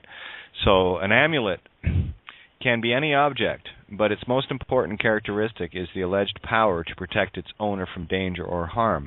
Amulets are different from talismans, as a talisman is believed to bring luck or some other benefit, though it can offer protection as well. Amulets are often confused with pendants, charms that hang from necklaces. Any given pendant may indeed be an amulet, but so may any other charm which purports to protect its owner from danger. Potential amulets include gems, especially engraved gems, statues, coins, drawings, pendants, rings, plants and animals, even words in the form of a magical spell or incantation to repel evil or bad luck. The word amulet comes from the Latin amuletum. The earliest extant use of the term is Pliny's Natural History, meaning an object that protects a person from trouble. A little note from Ron here. Amulets and talismans are often considered interchangeable despite their differences. For example, the amulet is an object with natural magical properties. Now, isn't it funny that this siltstone, not only did they use it for this, but they used it for statuaries as well. So I'd like to look into that region in Egypt to see what else came out of that area. But continuing, whereas a talisman must be charged with magical powers by a creator. It is this active consecration or charging that gives a talisman its alleged magical powers. The talisman is always made for a definite reason, whilst an amulet can be used for generic purposes such as averting evil or attracting good luck. One should walk that path with extreme care. Thank you, Joseph. You know? Yes. And, a lot of people do screw around with things they don't know. But given the magic that I've seen in this place, and, like, nothing is out of the realms of possibility with me anymore. So to see something of this caliber with the intent that is engraved, and now it's a raised relief, so it's a seal. It's a raised seal, say all, which is creation of all, right? It's not carved into it. All of the surrounding rock, it's a raised relief, so the picture is drawn and all the rock around the picture is taken away, so it's raised above. So it's the highest point on that stone. I'm sure there's countless other things that we can look at as far as it being of a magical type nature. Yeah. Mm-hmm. But given that, like, just the pictures on it alone, I mean, even the king standing there with his scorpion mace, it almost looks like he's got a nail in his left hand on top of the head of this guy this free man going, what? Right? And standing behind him, again, I'd have to get a bigger relief of it. I'm sure Ron's probably sent that already. But it looks like a high priest, and he's got, is it an ankh? I'd have to get a closer look at it. It's not an ankh around his neck, but he's holding something in his left hand, and he's got like a little urn in his right, hanging down, and that's the one. I saw that too, Kate. And the left hand is the king's sandals. Oh, that's right. And the right hand, yes, and the right hand is a basket. Okay. maybe my for all the extra nails. I was thinking for oh my God, I was thinking for a decapitated head. That too. Now I want to go back to the other side of this again, just to have another quick look at it. Where was it? Was this King? Now this is King Narmer. Narmer, right? Yeah. King now there's 1, 2, 3, 4, 5. There's 10 bodies to the right. There's, yeah, I would say that this is the fourfold nature of man. Right, there's your 4 horses of the apocalypse, the unveiling. Yeah, I wish I was more up to speed on hieroglyphs. But again, do you know what really strikes me though is, even really not knowing much about them, a couple of characters here and there, and more the sounds like Kem being black and Ka being spirit and a few others. But just looking at this, it tells the story visually, whereas you got the academics that are reading so deep into this allegory. And when you look at it simply, it is very simple to read, to interpret. I mean, listen, these guys, anyone that's doing this sort of writing wants to make sure that they can get the message across regardless of how much time has passed. Now, this thing is 5,000 years old. It's the oldest, first historical document ever found. When they find it? 1897-98. Now, that being said, documents in Ireland go back way before that. Mm-hmm. And I'm going to put up it's the origins of what is it called? It's on YouTube. The Irish Origins of Civilization, Michael Tessarian. Yeah, it's a good one. Yep. Yeah, and there's 5 parts to it. The first 4 really key in on Egypt, Ireland, the surrounding regions, the history. Like even the wisest in India will tell you that no, we didn't get this information. It came from the West, and that's, like I said, when you're talking about a cataclysmic change on the planet, where a lot of people think Atlantis, Lemuria is in the Pacific. No, that's called the Atlantic for a reason. And given a serious tilt, it would make sense that Ireland and Scotland, England and Wales used to be joined to the mainland, by the way, as well. Land bridges. They would have used been to be a further big south. island. Yeah. There was a big island to the southwest of Eire. I Yeah. can't remember. It was called New something. On the the Pyrenees map. Is it the Pyrenees maps or something like that that Graham Hancock talks about? Yeah, it was also there's the reference to the island of Brazil, the sunken island of Brazil, which is purportedly off. That's the reference in Dr. Dolittle, the floating island. Yeah, you can't make this up. Right. And what do they go looking for it in? A giant snail, a giant phi ratio. That's right. Yeah, giant golden. Oh my God. Golden average, golden mean. Wow. What have we been doing to words? Finding their mean. So there's the magnetic electric creator on, me on. Right? So this language is getting so small so quickly. So very few sounds. Well, they're found. These few little sounds are found everywhere in the language. Yeah. Like the word coin. Did you know it meant high priest? I didn't. No. No. So now we have a look at coin or coin side ents, which is high priest to kill the mind. Coincidence. Which it means what? Coin means high priest. Yeah. Oh, and coincident means a side, as in genocide, means to kill, or left or right, one or the other. Yep. And ents means minds. So you have the high priest to kill the minds. Coincidence. Mind. And you know what? When you talk about the silver, that like quicksilver, that silver that's in us, and it connects to a lot of different types of dots. But as we're pulling we're pulling this magic, out from thin air into the open here, is also too like because I'm starting to comprehend on a much fuller level with the 33. And there's another story that I connected to that. But when you said, that's what resonated with me, and I wrote this down a while back, the hemispheres, the north and south hemispheres, uniting, right? Right here, uniting of the two hemispheres. Now, north and south, right? You know how you have the initials for north, south, west, east. Well, the N and the S, that's why I've been working with the alphabet. The N is the 14th letter of the alphabet, and the S is the 19th letter.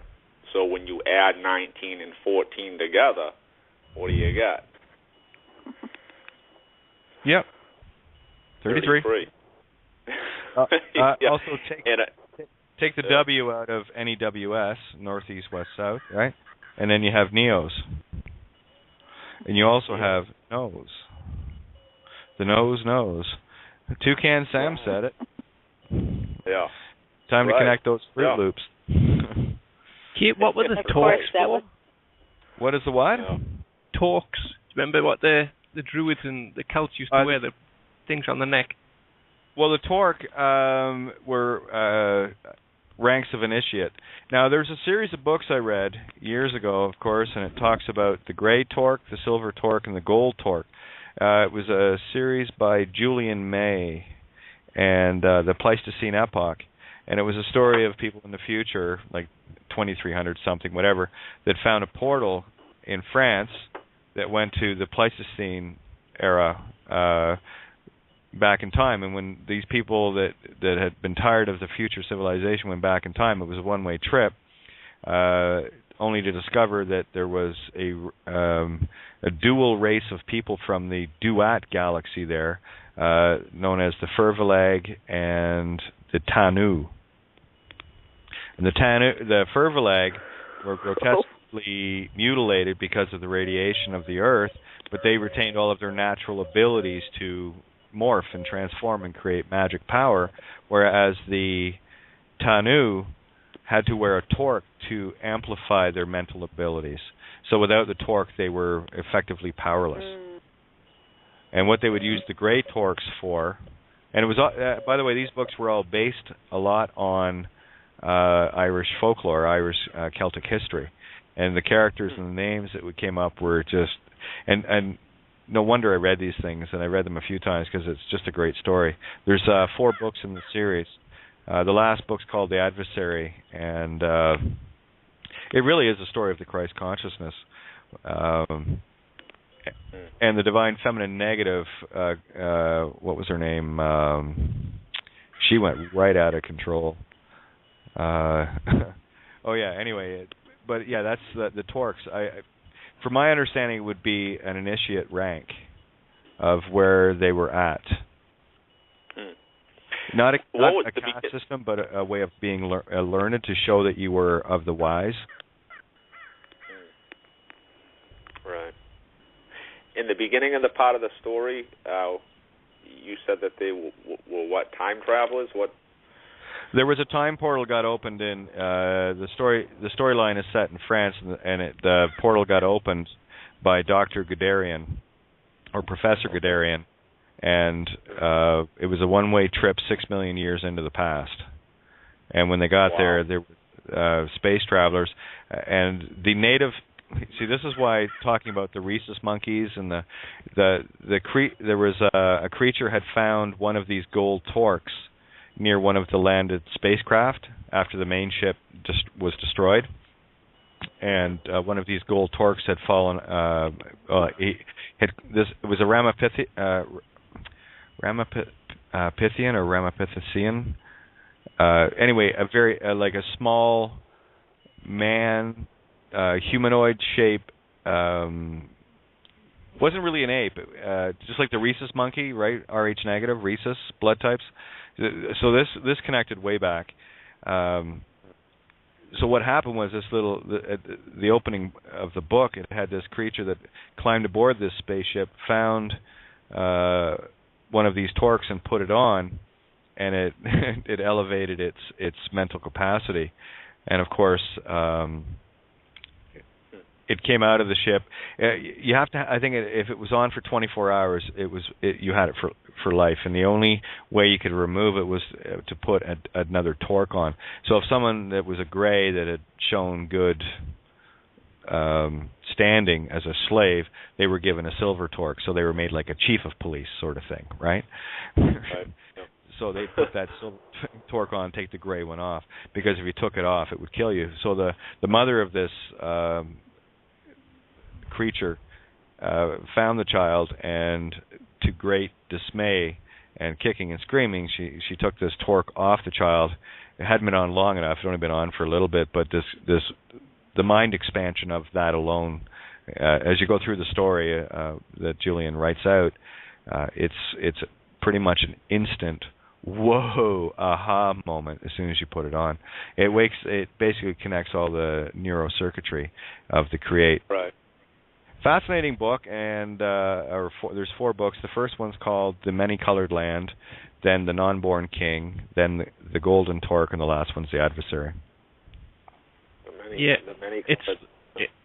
It's like on this planet, I think over the billions of years, I think that there's been a hell of a lot of different civilizations and different lots of life forms, and you could have, you know what I mean? And if there was going to be a planetary disaster or whatever, they would, if they had spacefaring technology, they would leave. And a lot of these UFOs and one thing and another, it's probably our ancient humans or other races that evolved on this planet that are coming back just to see what's going on. Yeah, just to see, hey, I wonder how those freaks are doing. Oh yeah, I remember being there, and you know. But again, guys, this is an infinite imagination game. Don't get caught up in the drama. Definitely observe it and go, this is like really. I'll tell you, when you really stand back and look at it, it is like uber cool. Like just to see the magic and the power of our creation is incredible. And we're at a point now where we're tired of having it, you know, run by another. And I cannot stress enough that when you break the spiritual contracts with all forms of system, then you're beginning to know who you are. And I'll tell you, I'm going to go right back to Friday again. If you need any proof, there it is. Da Vinci, Leonardo da Vinci, and also Albert Einstein both said that, like, most of the time their good ideas would come to them when they weren't thinking of anything. They were just sitting in silence thinking of nothing, and then it would just come to them. Me too. Yep. I mean, look how ahead of his time Da Vinci was, with all of those different designs of tanks and airplanes and helicopters, you name it. Yep. You know, so there you go. People wonder, how do you come up with this stuff, Kate? Well, there's my answer. It's really simple. I shut up, get deep, get dark, get quiet. I cherish my quiet time so much. Mm-hmm. You know, absolutely. That's where my writing comes from. I just get in a zone and go. I don't think, I just write. And how many times, Kate, do you feel like there's really nothing more to say? Every day? And then, yeah. There's nothing more to say, nothing more to share. You've shared it all. And I have that different times, and then you go into your meditation, and you have downloads, and then for you, how you beautifully, write those down and share with all of us. And but it is sometimes I think I'm not even going to listen to Kate's show tonight, even though I've been here with you since the beginning. And a lot of times I'll say, I'm not even going to say anything. I just want to listen. And because there's many nights that I say, what more can Kate say? What more is there? What more is there for me to share? Yeah, it's basically down to, guys, you got the goods, you got the fishing rod, you got the fishing hole, you've got lots of information there to teach you how to bait the hook and take care of yourself. The only thing that's holding people back is fear. It's fear of discomfort. It's only when people start to get the notion of, cutting driver's licenses up, and not paying insurance, and not paying for licenses or plates or all of this stuff, that's when you start to see just how much of a grip the system has on you, and how much of your energy, your life source is being drained, and you're consenting to it, where you don't have to. I tell you, every one of those officers that was around me on Friday night, they were all armed. I didn't give a shit. Yep. You can't shoot immortality. There was an article. Right, yeah. Well, go ahead. I was just going to say there was an article on the Daily Mail, and normally they don't release stuff like this, right? But what they were looking at, this was 40 years ago, the prices of stuff, and how it was like eggs had gone up 1,000% in cost, and the value of what the currency is being devalued like 98%. So that if you were working for minimum wage 40 years ago in America and you were getting $1.25 and you were being paid in quarters, which were silver, yep, it would work out now you would be getting $25 an hour. That's minimum wage. You know, that's how much they've devalued, and people are working in it. It's slavery basically. They don't realize. You know, the same currency, the coins that you're walking around with are iron, guys. This is the Iron Age. Okay, this is the allegory of we've left the Golden Age, we went through the Silver Age, went through the Bronze Age, right? I'm talking in currencies here, right? Yep. Copper pennies, they went to zinc, and there was actually the threepenny bit in the UK up until 71 was when it decimalized, was a bronze 3-pence piece, and of course it had the portcullis on it, which has the 12 chambers, and you'll see that same 12 chambers, 12 gems in the Masonic emblems, okay, and on the aprons, right? And here we are in the Iron Age, where all the coins that you're dealing with are all, well, nickel, if you're lucky, in the $2 coins here and the $1 coins. The $1 they just went to steel with those as well. But the same stuff that the coins are made of, their high priest, is now iron. You can get the same stuff by dragging a magnet through a sandbox. Okay? Wow. Yeah. So that's your money. So, and again, you can watch the measure of an empire destruction by the devaluation of its money. And I don't know about you, but I think, putting slugs into a pinball machine back in the 70s, you probably get your knuckles wrapped, but they're putting slugs into the same machines today, and they're acceptable now. So where a slug wasn't accepted before, and you'd get thrown out or beaten up or worse by the owner,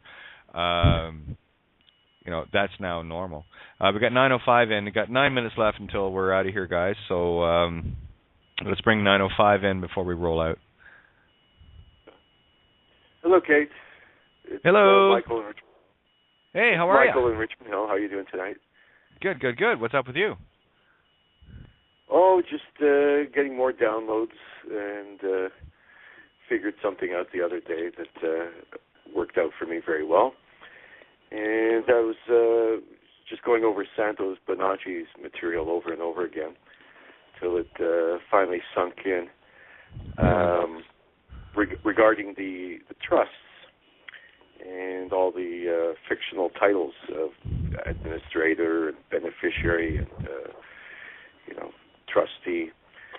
And if you just don't accept any title at all, because as soon as you do, you've accepted the Vatican's claim that they own everything. It's called the spiritual contract. Yeah. Do you know that Mr. means son of? MR means son of. Yeah. So when are you Mr. So and so? That means you're the son of. And if that last name is owned, which it is, so no titles, no names at all. That's the spiritual contract. By thinking you're something outside of it, this is why all of this whole trust stuff and all the rest of it. I mean, I talked about this stuff as well. It's all. Well, lots of people go to court. All a game. Lots of people go to court and they play trust law. It doesn't matter. As soon as you do, you've accepted the Vatican's claim that they own everything. The mere fact that they're in court already told me that. That's the fact that somebody answered to something on a piece of paper. That you don't have to assume and presume that they think that's them because they fucking showed up. That's the joke. Can a piece of paper move by itself? Yeah. No, it's stationary. You know, Yeah. you want to play around with that. When they ask your name, Well, when they ask your name, just I'm Mr. E. I'm Mr. E. Right? Yeah. Well, that's just a gross violation of my religious beliefs. Yeah. Well, look at the word. Nobody has the right to claim they own the whole world. That's all there is to it. If they, well, go ahead, prove your claim. Mr. Like E. said, I conditionally accept upon proof of claim. I don't conditionally accept anything. I don't let vampires or werewolves across my threshold. Conditionally accepting is bullshit because I can show in phonetics, they use Phoenician law. I can show you that you fully accepted it. Yeah. Well, I didn't use that strategy, but Santos. Yeah, the phonics was the key to the game. It depends on what you're claiming, what you're saying. The way I would do it is not. You have to prove the charge is prove the whole claim that you own the whole world and you have a right to do any of this. Here's they don't. You don't have to prove anything. I'm sitting here breathing right now. I don't got to prove that to anybody. No, I'm not saying I have to. They have to. They don't. They're the ones who are making the claim. You're in a spiritual contract. Hang on a second, Michael. You're in a spiritual contract thinking they have to prove it. That's still a conflict. I don't got to prove shit. Have a nice day. That's what I told. Did you listen to Friday Night Show? Yep, I did. I went back to hear it, and it's not that I have to prove it. They're the ones who have to. They're the ones making the claim, not me. They're not even my reality, bud. This is what I'm saying. They're not in my. They're in the dead world. I don't have to. I don't talk to the dead. Do you? So you're getting wrapped up in that. Yeah. That's all I'm telling people. When you're playing in their game, you're talking to the dead. When I'm talking to an ego, I'm talking to the dead. I'm talking to the zombie. That's a zombie allegory. Take a Ouija board with you to court. Oh, yeah. And I wouldn't want to be one walking into any courts these days. Because these guys are naked, balls to the wall, completely committed to the absolute crime. Friday night was a pivotal moment. And it's coming to bear right now. I've already seen its effects. Yeah, And what happened in the situation? Well, I called them criminals, told them that they're never going to get any legal ID out of me and to get lost. And I walked away from them. Went to a coffee shop. They followed me, handed me some documents. I said, great, I have more evidence that you're criminals. And they just left.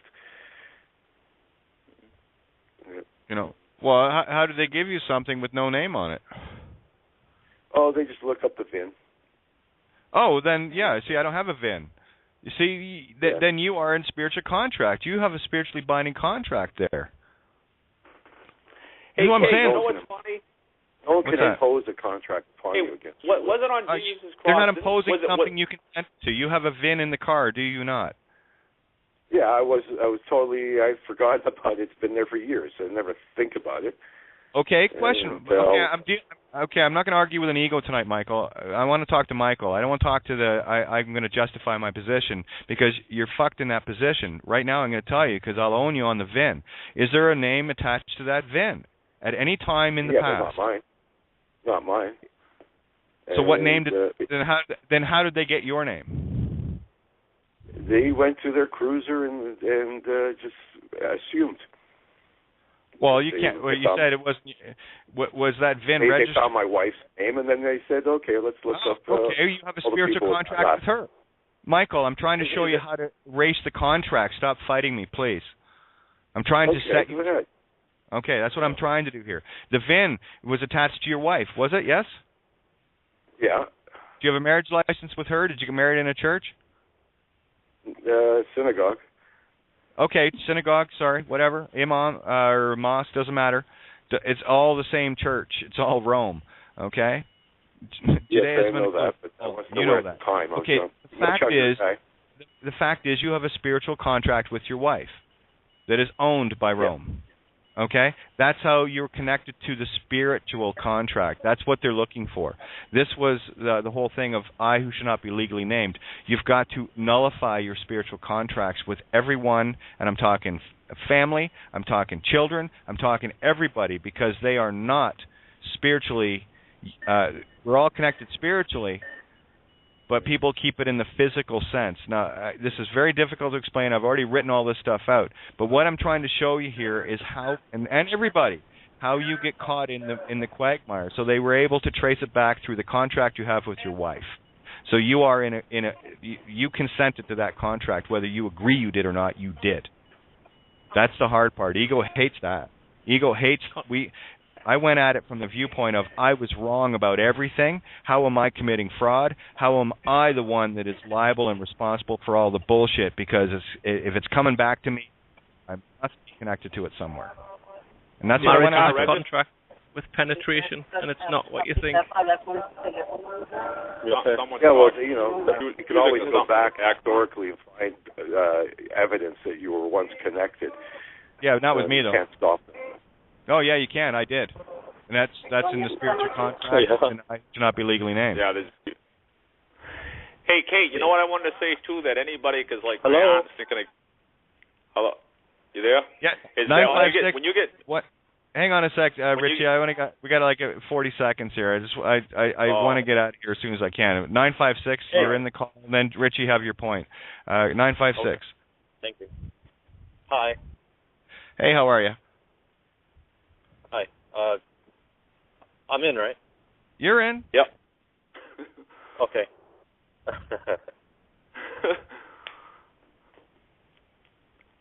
I can make my point tomorrow.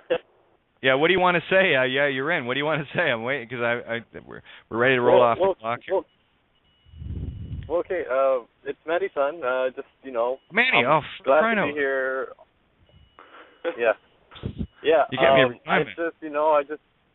I just hope we crack the element tonight overboard. But go on. I'm loving it. It's all good, my friend. It's all good. All right, Rich, you get the last comment tonight. Yeah, no, I just wanted to say, like, marriage. It's funny because, like I go over things and look at things, like, and that's when it resonates and it's your intuition, right? So I'm like Pete and repeat. You know how they say, "This is my brother Daryl, my other brother Daryl," but Pete and repeat. See, the whole parrot thing, right, resonates with me. So when a person's getting married, right, who's having you repeat the vows, right? The guy that's marrying the two. And he so basically when he repeats, do you swear to honor, and all the things, and then they say, I do. What it is, see, he's speaking. They're marrying the guy that's marrying. They're marrying the priest, or whoever's the one the magistrate. Well, right? Again, the whole contract is about binding you spiritually. It's the two women. You cannot marry somebody. This is the soul within part. Is we're marrying the two energies. You see, what they've done is they're marrying. They're getting married to that guy. Man and woman that are standing on this earth, right? The marriage. This is the whole inner and outer. They're third party interlopers getting in between things. Yeah, it's the corporate merger. Yeah. Right. Again, they just marry the guy that when they're repeating, repeat after me. This is what I'm saying. So they're repeating. So when he says something and they say it back, they're looking at this guy thinking that they're marrying the man or woman. But Richie, regardless, okay, I've already said this before, the fucking contract is made when the guy says, will you marry me, and the girl says, I do, or vice versa. It's already done. Right. What's happening there is giving it over. I don't get the semantics. Look for the source. You're right. I just figured I'd illustrate the point that we're, No, I get it, Richie, I do. I do. Yeah. For me, it's get it simple. It's in the thought. Contract, what you have agreed with in your mind, whether you have signed anything. If you're going to sign something again, what's another way of saying you're going to sign something again? You're going to blank it. Re-sign it? So what is somebody doing when they resign? Right, that's my point. It's everything's played backwards then. Whoa, we got some noise there. Oh my God, what's wrong with you? All right, guys, listen, I'm gonna roll out of here. Any last comments before I do the quick shout out and roll out? Yeah, Richie, look up marriage as a contract with penetration, and it's not what you think. The what? Not the contract with penetration. Marriage. Oh yeah. Well, hey, I look at it as it's definitely it's a game, and this is we're going to be hitting on stuff, hitting notes that are yet to be discovered. It's in pen iteration. I'll break that down tomorrow night. Let me write. Just don't get married. Yeah. Right. Yeah. Just. Yeah, let's walk around trying to own each other. Wait a minute. Right. Fine. No, you. That makes you a fucking slave master. Sorry, I don't play that game. But anyway, much love to everybody. Just a great big thank you to Paul Giovanni and the crew of criticalmassradio.co.uk. Anything you guys can do to help, great. Appreciate it. Flow the light that you have created out of your dark, most beautiful place. And just a great big thank you to everybody that is at this table, everyone that plays being here and supporting this table. Like myself, I do it too. So we'll bring this back tomorrow night, and I believe I'll be on No Borders 2 to 4 p.m. tomorrow. We'll see how that works out. But other than that, thanks again, guys, and we'll catch you tomorrow night. Much love to all. Good night, fellas. Much love, everyone. Good night, folks. Thank you all. You're listening to Kate of Gaia on Critical Mass Radio. Love you the all. game is up. Now, it's our turn.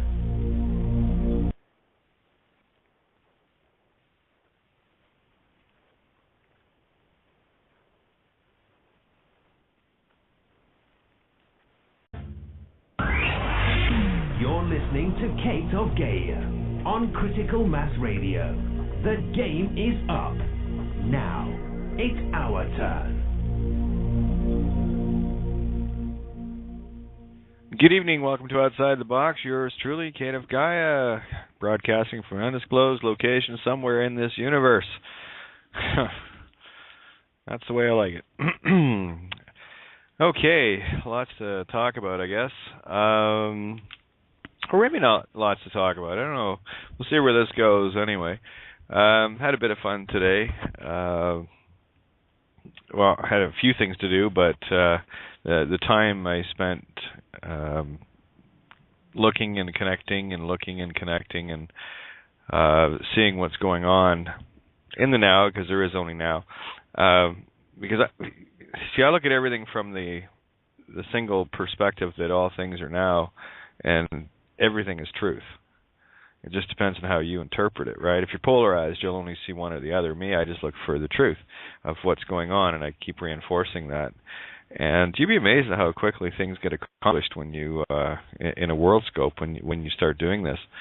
But I really wanted to touch on. I was absolutely fascinated. I had actually, I should double check my email as well in case Dee got back to me. Dee really liked the Narmer palette as well, or Narmer. So I went on a little trail today. Thanks, Live. That was a fun trail, and I'm going to be focusing on that tonight because you see, that's the thing. When a certain seed gets planted, what happens with me anyway is I don't sit and think about it. I just kind of go, that's interesting, and then I just let nature take its course, and lo and behold, all sorts of fun stuff starts downloading. But I got to tell you, the one thing that kept coming back to me over and over was the fact that every cop, the first thing they do is they open up a Narmer palette, right? And these dots connected so well. Again, there are no coincidences. All things are a coincidence. And by the way, the word coin means high priest. So you'll understand why you're carrying coins in your pockets. It's the high priest of the dead crone, right? But now that you know that, you've just nullified it. And that's all you have to do in this game is realize something. There's no paper required. This is the joke, right? No paper required. You just have to realize it. And your universe and reality shifts instantly in that instant of realization. In that aha, you've just added on some more of your DNA. And that's the climb back through Jacob's ladder.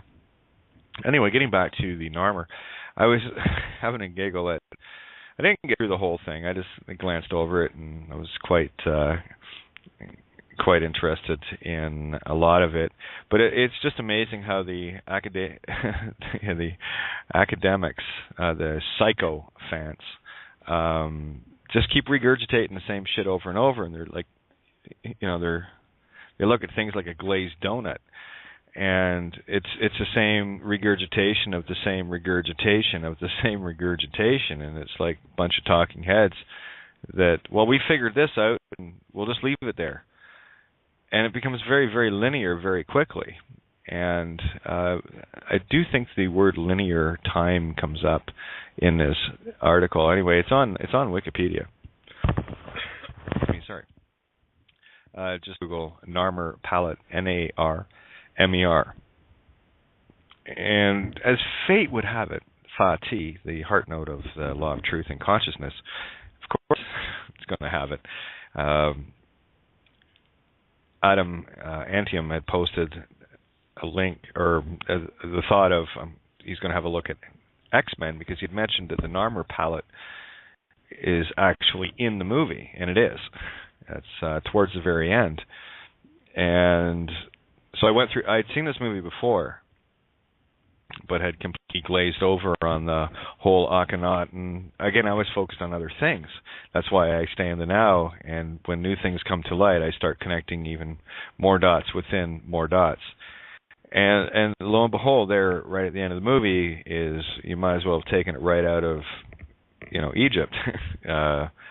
Adrian, the smartest guy in the world, apparently, had this place set up that resembled, well, it might as well have been a modern version of Egypt, but lo and behold, in the background behind him up these stairs was Akhenaten.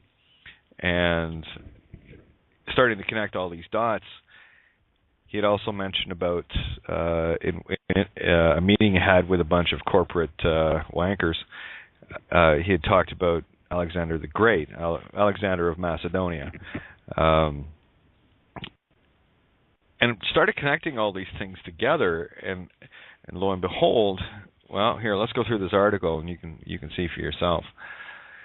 Anyway, the Narmer palette, also known as the Great Hierocompylus, I love that, Po lies, spirit seed lies, palette, or the palette of Narmer, is a significant Egyptian archaeological find dating from about the 31 always resonates with me, by the way, 31st century BC, birth certificate, containing some of the earliest hieroglyphic inscriptions ever found. So these are some of the earliest hieroglyphic inscriptions ever found. Now, I've got to go back through some layout the same way. F.W. Green, in what they call the main deposit in the Temple of Horus at Nikon during the dig season of 1897-1898. Now, also found at this dig were the Narmer mace head and scorpion mace head. So I guess they got all three pieces. The exact place and circumstances of these finds were not recorded very clearly by Quibble and Green. In fact, Green's report placed the palette in a different layer, 1 or 2 yards away from the deposit, which is considered to be more accurate on the basis of the original excavation notes. It has been suggested that these objects were royal donations made to the temple. Yeah, I'm sure they were. Made to the temple. Nikon, or Hierocompylus, was the ancient capital of Upper Egypt during the pre-dynastic Naqada III phase of Egyptian history. Key phrases here being Upper Egypt, right? Remember, up is down, down is up in this crazy place. So, where did I want to go here? There is so much that just jumps out. Royal donations. Now, for me, I'm kind of looking for the unseen, something that maybe hasn't been looked at before from a certain perspective. I mean, it's very easy to walk around and go, well, that's that, because there it is. But all things for a reason. There's a reason for everything. And there's a reason that this is coming into our now, because all things do. And I go back to Friday night, and that's why I connected these things, because that's the instant it was mentioned on the show that was the first visual that came to mind, the flipping open of the Narmer palette, right? Which every cop does. And they, guys, you know this. And if you don't know this, you better know this. These guys have nothing without a name. They are absolutely powerless. They are sitting around a card table with, I think, amongst all of them, the highest hand they have is a pair of twos and a mixed mess. And we're all sitting around this table with 10 to ace of spades high on a royal flush. And we fold. That's called bluff. Major bluff. And that's probably their commanding officer. Anyway, palettes were typically used for grinding cosmetics. I want to give a bit of history, then I'll get in of this in the literal. Then I'll get into a bit more of an anagogic breakdown of looking at these this palette front and back. Palettes were typically used for grinding cosmetics, but this palette is too large and heavy and elaborate to have been created for personal use, and was probably a ritual or votive object of a certain culture in the galactic sense called the Dux, or the Ducks. Now, Dux, D-U-X, is also Duce, which is also hand, by the way. I covered this probably a couple of years ago as far as Dux and Duce, but it was interesting to connect these same concepts, and it runs through the same way with Robert Morningsky. So that'll give you an even better idea as to when you send in your ducks or your docs, what you're doing, right? Document, docks, where you dock ships. And the docks or ducks, as Robert Morningsky put it, were essentially the werewolves. So on one side we got the werewolves, and on the other we've got the reptilian vampires. So those are the energies vying for your soul. Excuse me, hell of a game. Okay, so the first historical document in the world. First historical document. Well, historical, hysterical. My approach to this is that's the thing, I remember writing something, but typically I've posted it somewhere. I didn't write it in my notebook. I actually picked up a little notebook at the dollar store today, hardback, so I don't have to flip through sheets all the time. Anyway, it's the first his story I cull document in the world. And it makes sense to capture spirits this way. And of course, it was buried, and it had the two mace heads. One was a scorpion, the other one is the Narmer. Okay, now every cop carries a representation of this Narmer palette. When they flip their little book out, it's a little mini book of the dead. And my intuitive is telling me that it's connected directly to this. And contained, and I've only looked at it briefly, but looking at this, it is the as above, so below layout of the spiritual versus physical man. Now, interesting, the palette, which has survived 5 millennia in almost perfect condition, imagine that, was discovered by a British archaeologist. Check out these names: James E. Quibble and Frederick W. Green. So there you have peace of, the green, the heart note color, and you have quibble. Well, what's quibble? Quibble and quarrel. So just a coincidence, right? One is basically war, one is basically peace. So, yeah, James E. Quibble. Better yet, the initials, J.E. is French je, meaning I quibble. And Frederick W., I'd have to see what this guy's middle name is, but I guarantee it'll Mike Tessarian stuff, because going through 6 hours of that just kind of melted my brain. But there was a lot of key things and key elements I pulled out, but I want to go back and just connect some more dots. So you start seeing more of this joke as it's laying out in front of us. It's funny as hell. I'm going to give an anagogic breakdown of what the Narmer palette is from my perspective. I'll give you the literal academic whatever synopsis is basically what I'm reading here, and then I'll the The pictures aren't great, but there's enough in them that I can have a good idea of what these are saying anagogically from a spiritual versus physical, and why something, how did Live put it? I wrote it down. Because these are not sentences I carry around with me. Sentences like this: mission to cause harm and ill will to all living things. The Narmer palette, right? So, and actually, Live, if you get an opportunity, if you could toss me a link through Skype.